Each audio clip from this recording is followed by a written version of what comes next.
Sanctum silentium in corde meo flamma.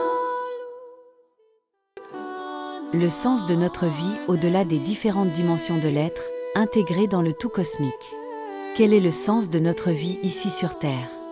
Cette question accompagne l'humanité depuis ses débuts. Elle ne peut trouver de réponse si nous considérons l'être humain uniquement comme un hasard biologique, comme une conscience qui s'illumine brièvement entre la naissance et la mort. Car au fond de nous, nous savons que nous sommes plus que cela. Nous ne sommes pas seulement des corps. Nous sommes conscience. Nous sommes un moi conscient de lui-même. Le sens de notre existence ne commence pas avec la naissance et ne s'achève pas avec la mort. Notre vie s'inscrit dans un contexte beaucoup plus vaste, qui transcende les nombreuses formes d'existence et de vie, dans un ordre spirituel et cosmique où le développement est le principe central. Nous ne venons pas du néant par hasard. Nous venons d'une réalité spirituelle, de la conscience. Et nous ne retournons pas dans le néant. Nous continuons notre chemin vers plus de maturité, plus de liberté, plus d'amour. La vie sur Terre est une étape, un espace d'apprentissage, une école de la conscience. Dans le monde matériel, nous faisons l'expérience de quelque chose qui n'est pas possible dans les formes d'existence purement spirituelle, la limitation, la résistance, le temps, l'éphémère. Et c'est précisément cela qui donne lieu au développement. Ici, nous apprenons à assumer nos responsabilités, à vivre les conséquences de nos pensées, de nos sentiments et de nos actions. Ici, la simple connaissance se transforme en sagesse vécue. L'être humain est un être spirituel qui voyage dans le temps à travers la matière. La mort n'est pas un échec, une chute, un jugement. C'est une transition, un retour à une autre forme d'existence. La conscience est préservée. Le moi est préservé. L'être humain abandonne son corps comme un outil ou un vêtement de location qui était nécessaire pour cette phase d'apprentissage et entre dans un monde qui n'est pas étranger, mais plus familier que nous ne le pensons souvent. Les expériences de mort imminente, l'accompagnement des mourants, les rencontres avec les défunts, tout cela va dans le même sens. La conscience survit à la mort. La pensée, la mémoire, les sentiments continuent. Et l'être humain n'est pas seul. Il est intégré dans une communauté spirituelle, accompagné, soutenu, guidé, dans l'ici-bas. On l'appelle aussi notre équipe spirituelle. Elle comprend les anges gardiens, les guides spirituels qui nous assistent de leurs conseils. Pour que les conseils se transforment en actes. Nous pouvons et devons nous tourner vers eux avec amour. Le nom que nous lui donnons n'a pas d'importance. Après la mort, il n'y a pas de jugement punitif venant de l'extérieur. Il y a une prise de conscience. L'être humain se rencontre lui-même. Il reconnaît ce qu'il a fait de sa vie, non pas pour être jugé, mais pour mûrir. Ce que nous avons appelé amour reste. Ce que nous avons développé en termes de responsabilité reste. Ce que nous avons vécu en termes de vérité intérieure reste. Les biens, le statut, le pouvoir, tout cela disparaît.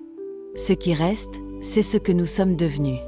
Et c'est précisément là que réside le sens profond de notre vie. Nous sommes ici pour devenir. Pas parfait, mais plus authentique. Pas conformiste, mais plus conscient. Pas bon par peur, mais par compréhension. Dans ce contexte, la réincarnation n'apparaît pas comme une punition, mais comme une grâce. Comme une possibilité de continuer à apprendre. Comme une pédagogie cosmique. Ce que nous n'avons pas encore compris, nous pouvons le redécouvrir, dans de nouvelles conditions de vie, avec de nouvelles chances, avec une maturité croissante. Le karma n'est pas un registre moral, mais une loi de cohérence intérieure. Nous nous rencontrons nous-mêmes. Notre vie répond à ce que nous donnons au monde. Non pas par vengeance, mais par ordre. Non pas avec dureté, mais avec justice. Le monde spirituel n'est pas non plus un ciel statique. Il est en mouvement, en évolution. L'apprentissage, l'action, la participation continue. L'être humain reste un être actif, intégré dans des contextes plus larges. Et c'est là que s'ouvre l'horizon cosmique. L'être humain n'est pas seulement un moi individuel. Il fait partie de l'humanité. Et l'humanité elle-même est un organisme en développement. Le sens de notre vie dépasse donc le bonheur personnel. Nous sommes responsables de l'ensemble, de nos semblables, de la nature, de la terre. de l'avenir.